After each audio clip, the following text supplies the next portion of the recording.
You're listening to Andrew Haunt's Rock Revival with me, Andrew Haunt. That's why my name is in the title, really. I used to be a music journalist working for POWERPLAY, Rock and Metal magazine and a bunch of other websites. And I used to do interviews and reviews of stuff, and I miss it. So this show is me talking about classic and obscure rock and metal albums from throughout the ages. In this episode, I'm going to talk about Neverland, the second album by Canadian metal legends Annihilator. Now, while many people may think of other bands when it comes to thrash metal, they may think of Metallica, Megadeth, Slayer, Testament, Exodus, the usual suspects. For me, one of the pivotal bands in that scene and indeed all of heavy music is Annihilator, the brainchild of guitar player Jeff Waters. Now, the man is an incredible guitar player. He's crazy talented. The precision of his picking is something else. It's absolutely phenomenal. Where the band does lack is a consistency of lineup throughout the years, which may have contributed to them being something still of a cult band even after all these years. They have a phenomenal amount of music out, an incredible number of releases out, and those releases are pretty much all of the same high quality. Now, the second album followed the debut, of course. Of course it would. It's the second album. What am I talking about? And that debut, Alice in Hell, is regarded as a classic of the genre. That is undisputable. For me personally, it's Neverland, which takes the edge over that in that initial album. Probably because it was the first album I heard by Annihilator. I just heard it at the right point in my life, as with most things that I talk about on this show. So it was originally released in September 1990. This album, and I didn't really hear it. I didn't really hear all of it until sometime in 1992, when I was about 14. I remember very clearly absolutely falling in love with the track Stonewall, which was a video track from that album, and it just blew my mind. There's something about the guitar tone that didn't sound like other guitar tones I was familiar with at the time. So I was listening to a lot of Iron Maiden and Def Leppard and Megadeth and things like that, but there's something about Jeff's guitar tone which was just really different. It was very precise. There was, I could tell that some of it had been edited slightly. There's a little bit of clipping to some of the riffs, which made them very precise and very staccato. And I loved that. It really spoke to me. I really appreciated that sound at the time. I picked up the album eventually after falling in love with that song on tape. Of course, I was a kid of the tape era. I loved tapes. And then I could really dive into it and really experience what this whole thing was about. Now, the guitar tone aside, there is some fantastic songwriting on here. There's some great thrash moments throughout the album. There's some great traditional metal moments throughout the album. There's a lot going on throughout it. So the lineup on this album, from what I remember, was Jeff Waters on all guitars and Coburn Farr on vocals, with Wayne Darley on bass and Ray Hartman on drums. Now, while Coburn Farr was never the greatest vocalist of all time, he had a nice raspy tone to his voice, and he was singing clean. He wasn't grunting, he wasn't growling, and that for me made it a bit more exciting, a bit more compelling. So this is around about the time I was getting into thrash and death properly, but for me, I prefer a clean vocalist. That's personal taste. I prefer clean vocals. That's just how it is. On this album, Coburn Farr is excellent, but it's really down to the precision. So it's such a precise approach that Annihilator has always had that made this such a success in my eyes. There's 10 tracks on the original release of the album, and it opens with the Fun Palace, which has some crazy guitar work just going all over the place, some really unexpected guitar work. Jeff's approach to solos is not your standard, bends and some shredding. It isn't. It goes in very much hand in hand with the rhythm section. There's some very rhythmic lead playing here, if that's even a good way to describe it. But his rhythms his lead work is extremely tied to the pace of the song. He's not a lazy player by any stretch of the imagination. So after that, almost 6 minutes of the Fun Palace, we're off to the Road to Ruin, which is a song against drunk driving. It's a great song. Nice chuggy riff to it, followed by 6s and 7s again, which has another chuggy riff to it. But that one's a lot faster, that one's a lot heavier and a lot meaner. This is followed by Stonewall, which is way more melodic. I didn't expect the album to be quite so heavy as it is, because Stonewall, out of all the songs on Neverland, it is pretty melodic, to be honest. So I can see why it was chosen for the video song, but I don't think it's really indicative of what else was coming on the album. Now, following that is the title track Neverland, which is honestly one of the greatest heavy metal songs ever written. It's got that wonderful clean intro that goes into some really characteristically precise and odd lead playing by Jeff, and the whole story of Claire that's in there. There's a very strange story to the song Neverland. I do recommend that you check it out. And that does hold the attention for all of the 5.5 minutes length that it presents then. This is followed by Imperiled Eyes, which is a badass piece of heavy metal. Really fast. There's some high-pitched vocals, a la Angel of Death by Slayer, and there's some really fast riffs. It's a real punch to the head of a song. It's just stunning. What a fantastic thrash metal song, and pretty much perfectly sums up the era, in my eyes anyway. Craft Dinner is the 7th track. If you're not familiar with what Craft Dinner is, it's mac and cheese. So yeah, it's a thrash metal song about mac and cheese. I mean, why not?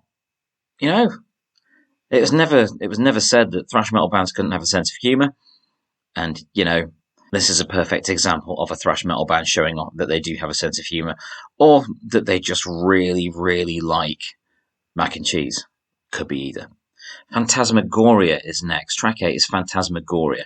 Now, this had been around in the band for a few years beforehand in different versions. There's a really good version of this with Jeff on vocals, doing like a proper growly vocal to it, a proper, demonic thrash metal vocal to it. But I prefer the album one. I prefer the one that showed up on Neverland with Coben Farr's vocals. It's a badass song, a chunky song. It's got a really good rhythm to it, and you're just going to love that one. I believe that one is a real, genuine masterpiece of the genre. Thankfully, the pace is kept up for the last 2 songs on the album. Reduced to Ash is another badass, fast thrash metal song, followed by I Am in Command. Seriously, a lot of albums may end on a darker note or a slower note or a ballad or something epic. With this album, with Neverland by Annihilator, you are getting your money's worth. Honestly, it's fast, it's hard, it's heavy, it's hugely memorable, and totally recommended. I think that's a really good way to talk about, to refer to Annihilator. Really, they are good value for money. You pay you pay for the album. You pay for the item, and by God, you are getting every penny of that money that you spend on that album. There isn't a weak moment on it. I do think that on the whole, the second half of the album is a bit more coherent than the first, especially with the last 3 tracks being Phantasmagoria, Reduced to Ash, and I'm in Command. They are a perfect trio. The sequencing of this album is really clever. It works really, really well for that whole. The 1, 2, 3 punch of that is just perfect. But really, everything that Annihilator has put out has been very good value for money. I mean, after this album, there was Set the World on Fire. I think it was Set the World on Fire that came after this. And while that had a different vocalist, it had a different lineup to Neverland, it still had a lot of stuff going on for it, a lot of positives going on for it, and a lot of value. Again, you'd got really good songwriting, extremely precise musicianship, some really memorable tunes, and you never felt shortchanged with it. Never ever felt shortchanged with it. And that has been true about every album. Some of them have arguably been better quality than others. However, it is consistently high quality throughout the band's entire career, no matter who is at the microphone or who is at the drum stool, or indeed the bass, or indeed anything else that gets involved there. Because the central aspect of Annihilator is Jeff Waters, there is a central consistency to their output, which is just fabulous.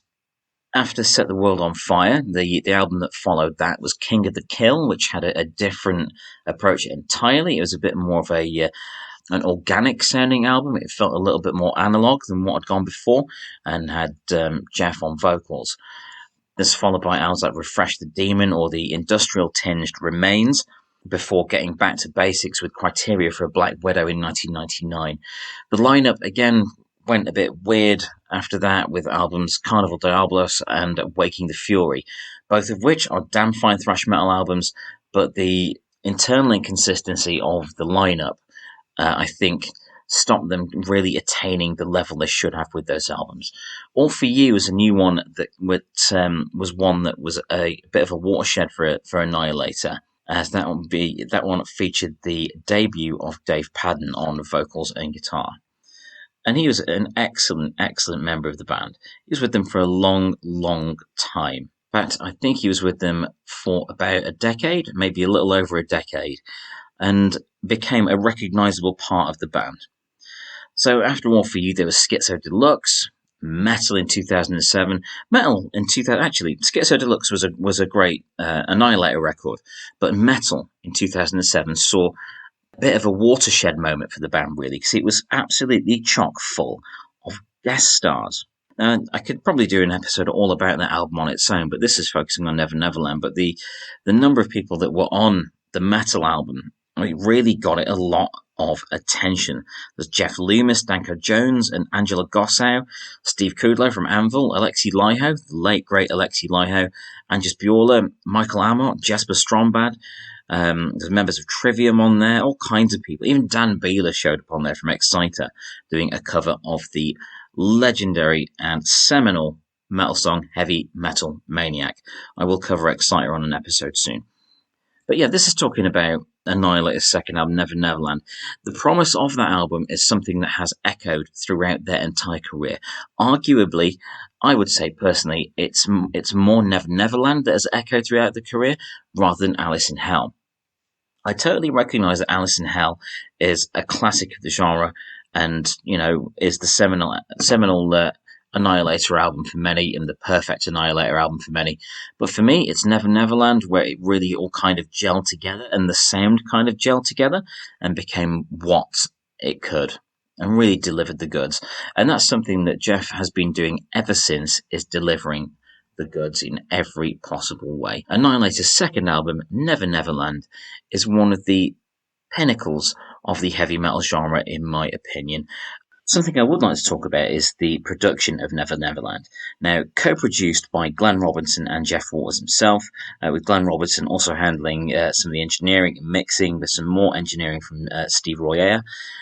It's got a unique sound to it, this strange futuristic sound. Now, there was a bit of a movement at the time with thrash metal being very precise, a little bit futuristic, talking and speaking of the end times and so on. If you look at bands like Megadeth, or if you go heavier and look at bands like Nocturnus, there's a little space age sci-fi feel to it. Not overtly in the lyrics or anything like that, but there is something futuristic and a little bit digital about the way it is constructed and the way the production has been approached. That's not to say that the music sounds cold or lifeless or inhuman or anything like that. It really doesn't. It couldn't sound any more human and composed than this, but it does have an odd guitar tone to it. I mentioned the guitar tone earlier, and it is a unique selling point of this album, and indeed a lot of the output of the band is that they definitely have their very own sound, and it's a really good production. It does have some middle. In some cases with bands that are in some cases with albums that are older, you find that there isn't much mid-range. It's all either treble or bass. There's a nice middle range going on there with Annihilator's Neverland, which I've always appreciated. I do also have to call out the artwork. The cover art for Neverland is beautiful. It is this haunting, really haunting painting by Len Rooney, who had also previously done the Alice in Hell cover. But the cover of Neverland, it depicts a really, really haunting landscape. So in the distance, there is a mountain with a storm going on behind it. In the sky, you're seeing lightning crackling, forming a face, a ghostly face in the sky, which is overlooking what appears to be the body of a young girl with a doll lying dormant in some water at the like a pier or a little piece of ground in the front of it. It's a really haunting piece. There is something about it that is quite unsettling.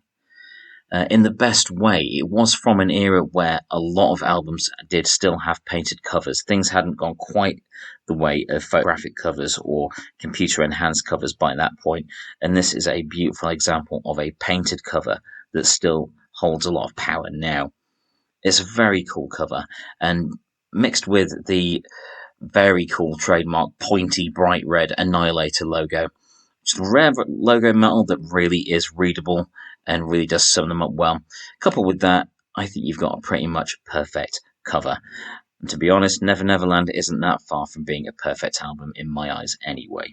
And I do hope that you, if you haven't checked it out, do give it a listen. If you haven't listened to it in a while, surprise yourself. It will surprise you when you pop it on and crank it.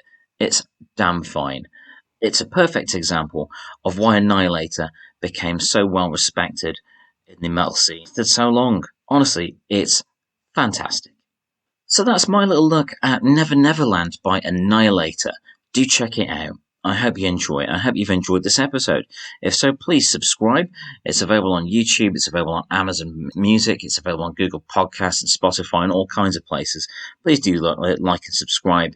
Drop me a comment. Share an episode here and there if you hear something you like. I do really, really appreciate it. I've been Andrew Hawnt, and this has been my Rock Revival.